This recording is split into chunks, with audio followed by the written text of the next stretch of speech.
She looked like just another tired passenger in worn clothes, sleeping in seat 8A. Nobody noticed her. Nobody cared. Then the captain collapsed with a heart attack at 35,000 feet. Suddenly, the flight attendant was shaking her awake, saying words that would change everything. "We need you." Before you watch full story, comment below from which country are you watching. Don't forget to subscribe for more amazing stories. The overhead lights flickered as passengers settled into their seats on Delta Flight 1847 from Atlanta to Seattle. Sarah Mitchell wrestled with her carry-on bag, trying to fit it into the overhead compartment. Her arms shook with exhaustion. She had worked a double shift at the hospital before rushing to catch this flight. "Let me help you with that," said a businessman in an expensive suit, but his tone suggested annoyance rather than kindness. He grabbed the bag and shoved it into the compartment with unnecessary force. Sarah mumbled a quiet thank you and slid into seat 8A by the window. She was grateful for the window seat. At least she could lean against the wall and maybe get some sleep during the 5-hour flight. Her 7-year-old daughter Emma was staying with Sarah's mother for the week. This trip to Seattle was for a job interview. A better position. Better pay. A chance to give Emma the life she deserved. Sarah looked down at her worn jeans and faded sweater. She had packed her interview clothes carefully in her checked luggage. Right now, she just looked like what she was. A tired single mother trying to hold everything together. The seat next to her remained empty as boarding continued. Sarah closed her eyes and hoped it would stay that way. The flight attendant made announcements about safety procedures, but Sarah barely heard them. She had heard these same instructions hundreds of times. She used to pay attention to every word. That was a long time ago. The plane pushed back from the gate. The engines roared to life. Sarah felt the familiar sensation of acceleration as the aircraft raced down the runway. The nose lifted. The wheels left the ground. Within minutes, they were climbing through the clouds over Georgia. Sarah pressed her forehead against the cool window and watched the ground disappear below. She thought about Emma. About the interview tomorrow. About the bills stacked on her kitchen table. About the car that needed repairs she could not afford. Her eyes grew heavy. The hum of the engines was like a lullaby. She fell asleep. In the cockpit, Captain James Rodriguez and First Officer Michelle Torres were managing the climb to cruising altitude. Rodriguez had been flying commercial aircraft for 22 years. Torres had joined the airline 3 years ago after serving in the Air Force. They worked together smoothly, each knowing their role perfectly. Atlanta Center, Delta 1847 level at flight level 350, Torres transmitted. Delta 1847, Atlanta Center, Roger. Contact Memphis Center on 124.85. The flight was routine. Clear skies. Light winds. Perfect conditions for an easy trip across the country. Then Captain Rodriguez felt something wrong. It started as a slight discomfort in his chest. He shifted in his seat, thinking it was just tension. He had been flying extra hours this month to save money for his daughter's college tuition. But the discomfort grew stronger. His left arm began to ache. Sweat appeared on his forehead. "Jim, you okay?" Torres asked, noticing his expression. "I'm not sure," Rodriguez admitted, his voice tight. "Something doesn't feel right." The pain increased sharply. Rodriguez gasped and grabbed his chest. His face went pale. Torres immediately understood what was happening. "Jim, talk to me. What are you feeling?" "Chest pain. Left arm." "Michelle, I think I'm having a heart attack." Torres's training kicked in instantly. She grabbed the radio. Memphis Center, Delta 1847 declaring a medical emergency. Captain is experiencing possible cardiac event. First officer assuming command of aircraft.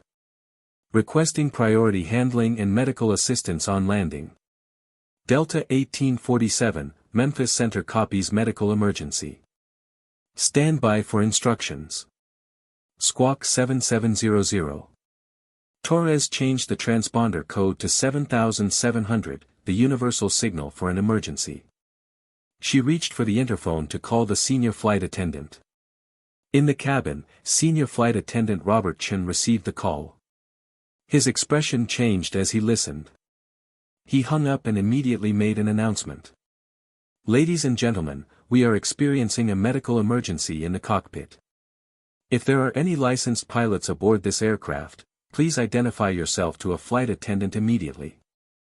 I repeat, we need any licensed pilots to identify themselves now. The cabin erupted in worried murmurs. Passengers looked at each other nervously. Sarah Mitchell stirred in her sleep but did not wake up. Robert Chen walked quickly through the cabin, looking at faces, hoping someone would respond. No one did. He reached the back of the plane and started walking forward again. His eyes swept across every passenger. Then he noticed something. The woman in 8A, sleeping against the window. She wore a faded sweater and looked exhausted. But on her worn canvas bag in the overhead compartment, partially visible, was a luggage tag. Robert could just make out the letters on it.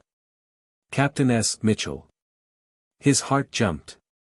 He stopped and looked at her more carefully. Could it be? He leaned down and gently shook her shoulder. Excuse me, ma'am. Ma'am, I need you to wake up. Sarah's eyes opened slowly. She looked confused. What? Is something wrong? Ma'am, I see a captain's luggage tag on your bag. Are you a pilot? Sarah's brain struggled to wake up. What? Oh. That's old. I used to fly. Why? Ma'am, we have a medical emergency in the cockpit. The captain is having a heart attack. The first officer needs help. Are you still licensed? The words hit Sarah like cold water. She sat up straight, suddenly completely awake. The captain is having a heart attack. Yes, ma'am. Can you help us? Sarah's mind raced. She had not flown a commercial aircraft in 6 years. Not since she got pregnant with Emma. Not since her husband left and she had to find work that let her be home with her daughter at night. Her pilot's license was still technically valid. She kept up with the medical exams because it was part of who she was, even though she never thought she would use it again. But 6 years was a long time. Aircraft systems changed. Procedures were updated. What if she had forgotten something critical? What if she made a mistake? Ma'am, please, Robert said urgently. We need you.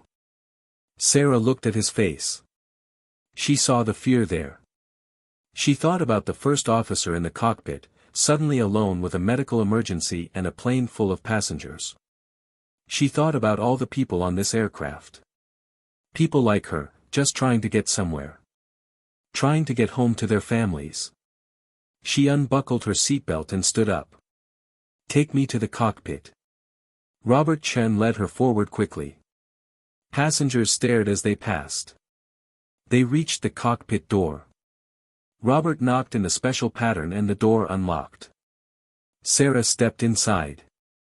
Captain Rodriguez was slumped in his seat, conscious but clearly in severe pain. First Officer Torres looked up with desperate relief when she saw Sarah. Are you a pilot? Torres asked. Yes. Captain Sarah Mitchell. I flew 737s for 6 years. But I haven't been in a cockpit since 2019. Can you help me? Sarah looked at the instrument panel. It was similar to what she remembered but there were differences. New displays. Updated systems. But the basics were the same. Airspeed. Altitude. Heading. The fundamental principles of flight had not changed. Yes, Sarah said firmly. Tell me what you need. Torres quickly briefed her. Captain Rodriguez has severe chest pain and arm numbness. Classic heart attack symptoms. I've declared an emergency and we're getting priority handling. We need to get him out of that seat so the flight attendants can provide first aid. I need you to take the right seat and help me manage the aircraft while they treat him. Sarah nodded. She had delivered first aid training 100 times as a pilot. Time was critical with a heart attack. Every minute mattered. Robert Chen and another flight attendant carefully moved Captain Rodriguez out of the left seat. They had to work around the controls, supporting his weight while being gentle. Rodriguez groaned in pain but did not lose consciousness.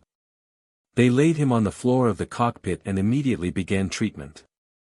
Oxygen mask. Aspirin.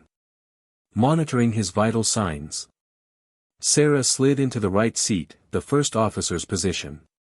Torres moved to the left seat, taking full command.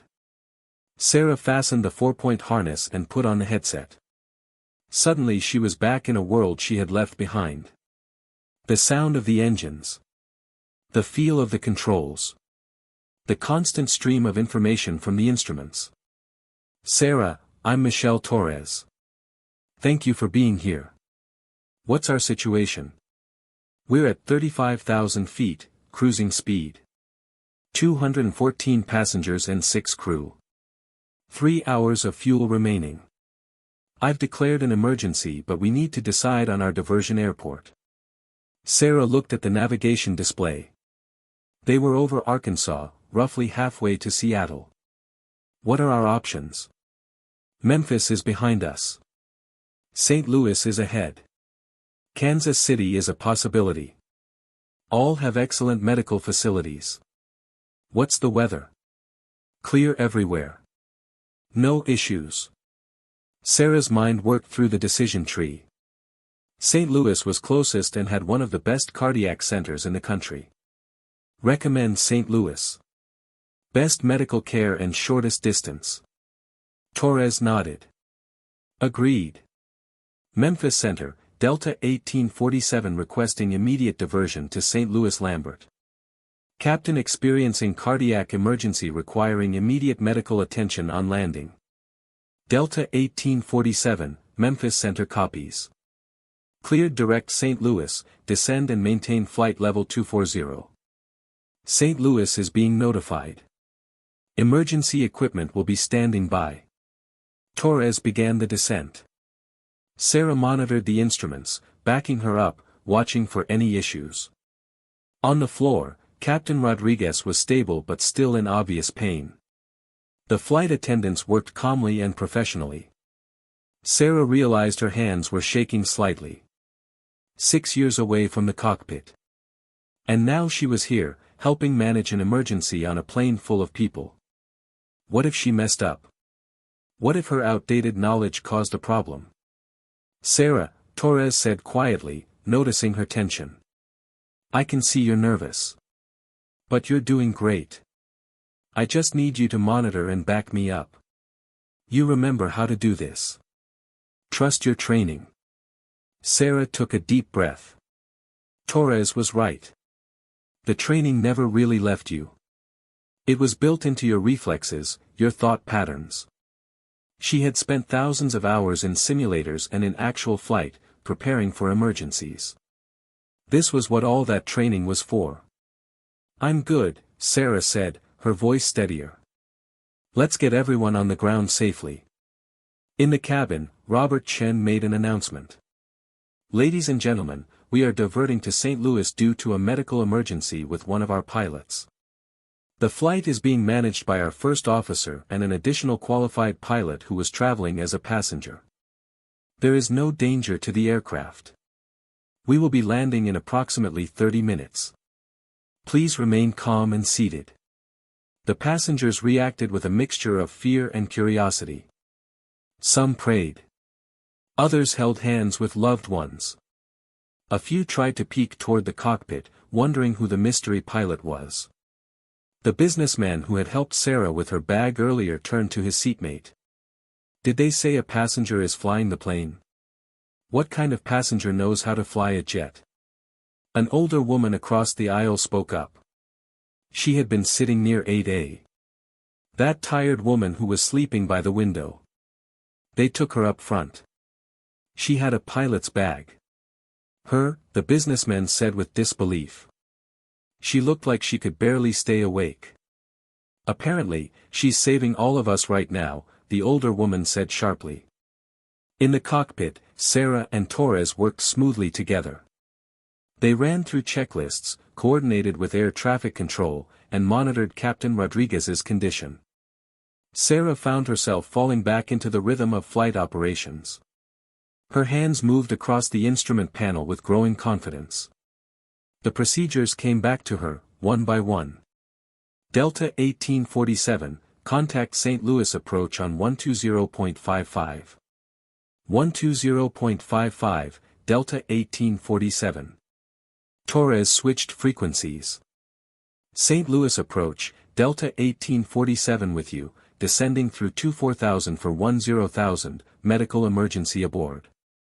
Delta 1847, St. Louis approach, radar contact. You are cleared to 10,000. Expect vectors for runway 29er left.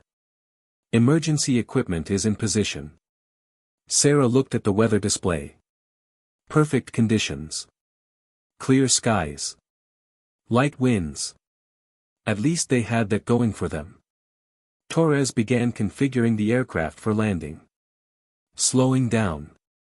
Extending flaps gradually. Running through the descent checklist. Sarah backed her up on every item, verifying each step. Flaps 5, Torres called.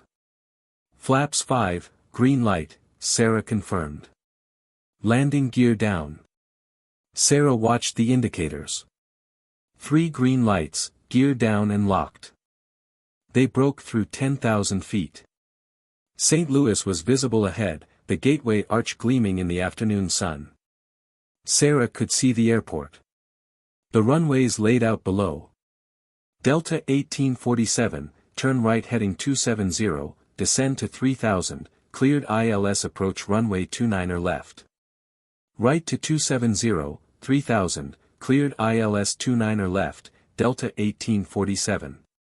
Torres flew the approach with steady precision. Sarah monitored everything, calling out altitudes and speeds. On the floor, Captain Rodriguez's condition remained stable. The flight attendants had done excellent work. The aircraft descended through the clouds. The runway appeared ahead, a long strip of concrete reaching out to meet them. Torres had her hands steady on the controls. Sarah watched the instruments. Airspeed. Altitude. Glide slope. Everything looked perfect. 500 feet, Sarah called. Continuing, Torres responded. 100 feet. Landing. The main wheels touched the runway smoothly. Torres deployed the thrust reversers and applied brakes. The aircraft slowed steadily and rolled to a stop on the taxiway. Emergency vehicles surrounded them immediately. Paramedics rushed aboard. Torres set the parking brake and shut down the engines.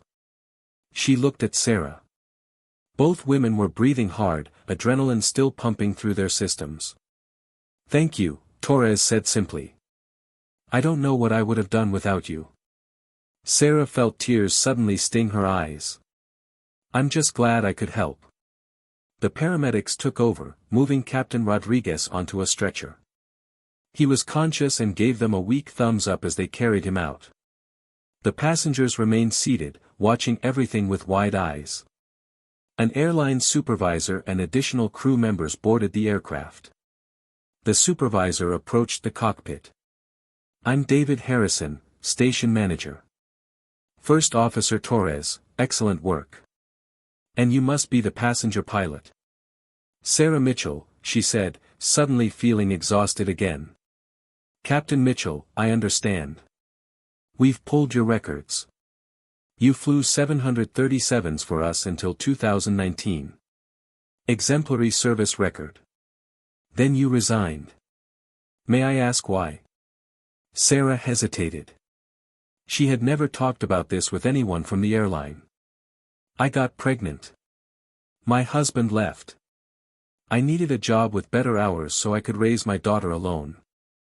I couldn't be away from home for days at a time. Harrison nodded with understanding. I'm sorry you felt you had to leave. But you came back today when we needed you. That says everything about who you are. The passengers were deplaning, walking past the cockpit to see their unexpected savior. Many stopped to say thank you. Some cried. The businessman from first class paused and looked at Sarah with new eyes. I helped you with your bag earlier, he said quietly. I was impatient. Rude. I had no idea who you were. I'm sorry. Sarah managed a tired smile. You had no reason to know. And we all made it safely. That's what matters. More passengers thanked her. Parents with children. Elderly couples. Business travelers. All of them grateful to be on the ground because a tired single mother in seat 8A had been willing to step up when needed. After everyone deplaned, Sarah sat in the cockpit for a moment, just breathing.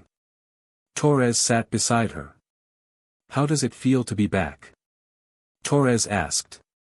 Terrifying. Exhilarating. Right.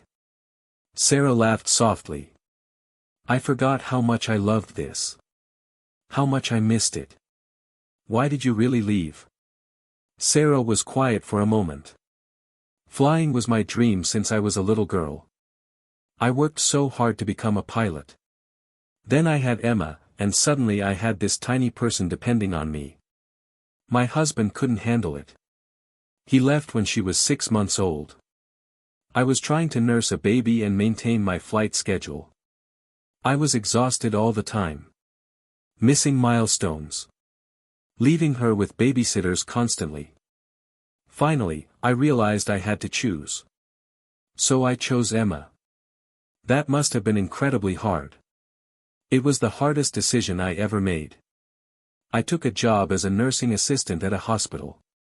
Night shifts, so I could be home during the day with Emma. The pay was terrible compared to what I made as a pilot. But I got to be her mom. I got to be there for her first steps, her first words. I don't regret it. Torres smiled. You're an amazing mother. And an amazing pilot. That's rare. Over the next few hours, Sarah gave statements to airline officials and federal investigators. They wanted to understand every detail of what happened. She explained her actions step by step. Everyone was impressed with how she had performed after 6 years away from the cockpit. David Harrison approached her again in the early evening. Captain Mitchell, I've been on the phone with our executive team. We would like to offer you an opportunity. What kind of opportunity? Come back to flying. We've reviewed your record. You were an excellent pilot. You proved today that your skills are still sharp. We know you left because of childcare issues. We have different options now. Reserved schedules. Reduced hours. Flexibility for parents. We don't want to lose talented pilots like you. Sarah felt her heart race. Come back to flying. Return to the career she loved. But what about Emma? I appreciate the offer, she said carefully. But I have a daughter. I'm all she has. I can't be away from home all the time. We understand. That's why we're offering flexible scheduling. You could fly regional routes. Be home most nights. We'll work with you to create a schedule that fits your life. Sarah felt tears in her eyes again. Could she really have both? Could she be a mother and a pilot? Can I think about it? Of course. Take your time. But Sarah, pilots like you are rare. People who have both the skills and the character. We saw that today. Don't let that gift go to waste. The airline put Sarah up in a hotel for the night. She called her mother and explained what happened. Her mother was shocked and proud in equal measure. Mom, they offered me my job back. With flexible hours. What did you say? I said I needed to think about it. But Mom, I felt so alive today. So capable. I forgot what that felt like. Then you know what you have to do, sweetheart. Emma is proud of you. I'm proud of you. You can be both things. You can be her mother and still be yourself. Sarah lay in the hotel bed that night, staring at the ceiling. She thought about Emma. About the job interview in Seattle she had missed. About the hospital job she had been working for 6 years. About the cramped apartment and unpaid bills and constant financial stress. Then she thought about the cockpit today. The instruments. The procedures. The teamwork with Torres. The feeling of bringing everyone safely to the ground. The grateful faces of the passengers. She thought about the businessman who had been rude, then apologetic. About the assumptions people made based on how she looked. About how no one in that airport would have guessed that the tired woman in the worn sweater could fly a commercial jet. She realized something important. She had been hiding. Not just from the airline industry, but from herself. She had let circumstances define her. Single mother. Struggling. Just getting by. But today she had been reminded of who she really was. She was Captain Sarah Mitchell. And she could do hard things. The next morning, Sarah met with David Harrison again. "I'll come back," she said. "But I need guarantees about the schedule. Emma comes first. Always." "Understood and agreed. We'll put it in writing." "Then yes. I'm in." Harrison smiled broadly. "Welcome back, Captain Mitchell. Now, we need to get you through recurrent training and back up to speed on current procedures. It'll take a few months. But we'll make it work." Sarah returned to Atlanta later that day. Emma ran into her arms when she walked through her mother's door. "Mommy. Grandma said you saved a whole airplane." Sarah hugged her daughter tightly. "I helped, sweetie. There was another pilot, and we worked together. Are you going to fly airplanes again?" Sarah looked into her daughter's eyes. "Would that be okay with you? I would still be home a lot. More than before." Emma thought about it seriously. "Will you be happy?" "Yes, baby. I think I will." "Then you should do it." "I want you to be happy, Mommy." Sarah felt her heart might burst. This little girl. This amazing, understanding little girl. She was why Sarah had made every sacrifice. And now she was giving her mother permission to follow her dreams again. 3 months later, Sarah completed her recurrent training and returned to active flying status. The airline kept their promise. She flew regional routes, mostly day trips, and was home nearly every night. The pay was significantly better than her hospital job. She could finally afford the car repairs. The bills got paid on time. But more than the money, Sarah felt whole again. She was a mother and a pilot. Both parts of her identity could exist together. She didn't have to choose anymore. The story of the single mom in seat 8A who saved the flight became news. Reporters wanted interviews. She declined most of them. She didn't want fame. She just wanted to do her job and raise her daughter. But within the aviation community, her story spread. She became an example of something important. Talent doesn't always look like you expect. Capability doesn't announce itself. Heroes can be tired single mothers in worn sweaters, sitting in middle seats, just trying to make it through another day. One evening, 6 months after the emergency landing, Sarah was walking through the Atlanta airport in uniform. A young woman approached her nervously. "Excuse me, are you Captain Mitchell? The one from the news?" "Yes," Sarah said. "I'm a student pilot. I'm struggling with my training. Wondering if I'm good enough. If I belong in aviation. But then I heard your story. How you came back after 6 years away and still remembered everything. How you didn't let circumstances defeat you. It inspired me to keep going." Sarah felt tears suddenly threaten again. She seemed to cry a lot these days. Happy tears, mostly. You belong wherever you decide you belong, Sarah told the young woman. Don't let anyone tell you otherwise. Not circumstances. Not other people's expectations. Only you get to decide what you're capable of. The young woman thanked her and walked away with new determination in her step. Sarah continued to her gate, ready for another day of flying. That night, she tucked Emma into bed. Her daughter looked up at her with sleepy eyes. Mommy, did you fly today? Yes, baby. I flew to Birmingham and back. Did everyone stay safe? Everyone stayed safe. Good. Emma yawned. I love you, Mommy. I'm proud of you. I love you too, sweetie. More than all the sky. Sarah turned off the light and stood in the doorway for a moment, watching her daughter sleep.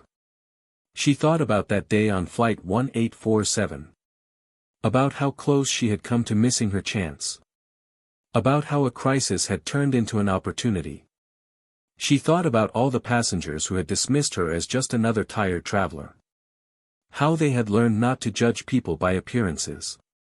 How the businessman had apologized. How the older woman had defended her. Sarah realized that her journey had taught her something valuable. You never really know what people are capable of until circumstances demand it. The quiet person in the corner might be extraordinary.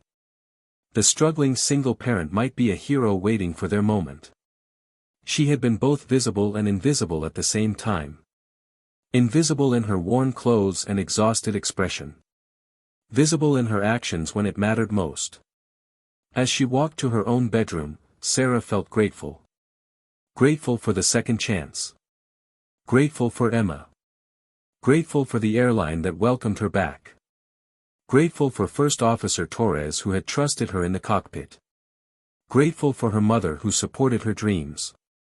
But mostly, Sarah was grateful for Seat 8A. For being in the right place at the right time. For being awake when she was needed. For having the courage to step forward when the flight attendant asked for help. She had been sleeping in 8A. Just another passenger. Just another single mom trying to get by. Until the moment when someone said, "We need you." And she discovered she still had everything it took to answer that call.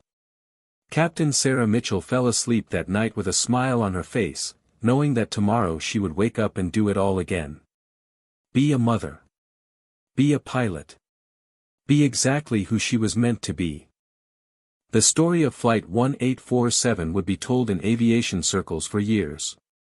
But for Sarah, it was just one chapter in a larger story. A story about resilience. About hidden strength. About refusing to let circumstances define your worth. She was a single mom who happened to be sleeping in Seat 8A when an emergency turned her ordinary flight into an extraordinary moment. And when they said they needed her, she was ready. She had always been ready. She just needed someone to ask. Sarah stood in the crew briefing room at Atlanta's Hartsfield-Jackson Airport, reviewing the flight plan for her trip to Denver. Around her, younger pilots gathered, some fresh out of training. They looked at her with respect now. Captain Mitchell had become something of a legend in the airline. Emma was 12 now, confident and bright. She often came to the airport after school, doing homework in the crew lounge while Sarah completed her flights. The airline had even featured them in a commercial about work-life balance. Sarah had reluctantly agreed, only because the message mattered. Captain Mitchell. A young first officer approached nervously. It was his first flight, and Sarah could see the anxiety in his eyes. I'm assigned to fly with you today. I'm a bit nervous. First actual passenger flight. Sarah smiled warmly. What's your name? David Chen. Everyone calls me Chen. Well, Chen, let me tell you something. I once didn't fly for 6 years. 6 whole years. Then one day, I found myself in a cockpit during an emergency, and you know what? The training came back. Your body remembers. Your mind remembers. Trust yourself. Chen relaxed visibly. Thank you, ma'am. I heard about Flight 1847. That's actually why I wanted to fly with you today. Sarah gathered her flight bag. Then let's go show these passengers what professional flying looks like. As they walked toward their aircraft, Sarah passed Gate 8. She smiled, remembering that day years ago when she had boarded as a passenger, exhausted and invisible. Now she wore captain's stripes. She commanded respect not because she demanded it, but because she had earned it. Her phone buzzed. A text from Emma, "Good luck today, Mom. Love you to the moon and back." Sarah typed back, "Love you more, sweetie. See you for dinner." First Officer Torres, who had been in the cockpit that fateful day, was now a captain herself. They still flew together sometimes. Last month, they had been featured in Aviation Weekly magazine about crew resource management and handling emergencies. Captain Rodriguez had survived his heart attack. He retired from flying but visited the airline often, always making a point to thank Sarah whenever he saw her. "You gave me a second chance at life," he would say. The businessman from first class had written her a letter of apology months after the incident. He had learned a valuable lesson about judging people. He now donated to scholarships for single parents pursuing aviation careers. As Sarah completed her pre-flight checks, she thought about all the people who had doubted themselves over the years. People who thought they weren't good enough, smart enough, or strong enough.